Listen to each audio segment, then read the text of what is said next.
بار بار آنسو صاف کرنے کی بجائے ایک بار ہمت کر کے اپنی زندگی کو انہی سے صاف کر دیں جو آنسوؤں کی وجہ بنتے ہیں۔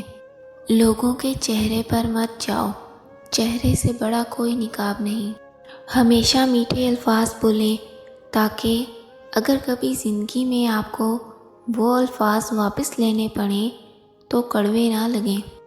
اگر کسی کو نصیحت ہی کرنی ہے تو پھر نصیحت کریں، نہ کہ شرمندہ۔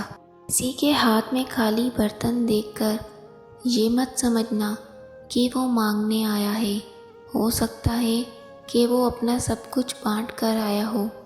بعض لوگ خاموشیاں پڑھ لیتے ہیں اور بعض الفاظ بھی نہیں سمجھ پاتے۔ زندگی 4 دن کی ہے، اسی لیے غم کو بھی 4 دن کا میلہ سمجھ کر گزار لو۔ جب بندہ نہیں رہتا تو غم کہاں رہے گا؟ اگر ساتھ چلنے والے مخلص ہوں تو برے وقت سے بھی لطف اٹھایا جا سکتا ہے۔ اگر ساتھ چلنے والے مخلص ہوں تو برے وقت سے بھی لطف اٹھایا جا سکتا ہے۔ صرف تربیت کا فرق ہوتا ہے، ورنہ جو سن سکتا ہے وہ سنا بھی سکتا ہے۔ وہ بلندی کس کام کی جس پر انسان چڑھ تو جائے مگر انسانیت سے گر جائے۔ بھروسہ ایک چھوٹا سا لفظ ہے مگر ثابت کرنے میں پوری زندگی لگ جاتی ہے۔ ایک غلط شخص سے ملا دھوکہ 10 صحیح انسانوں پر اعتماد کرنے کی راہ میں رکاوٹ بنتا ہے۔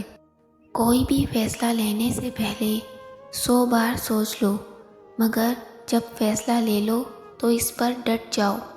جس رات تمہیں نیند نہ آ رہی ہو تو سمجھ جائیے کہ بہت جلد تمہیں دولت ملنے والی ہے۔ ہر لکھی ہوئی بات کو پڑھنے والا نہیں سمجھ سکتا، کیونکہ لکھنے والا احساس لکھتا ہے اور پڑھنے والا صرف الفاظ پڑھتا ہے۔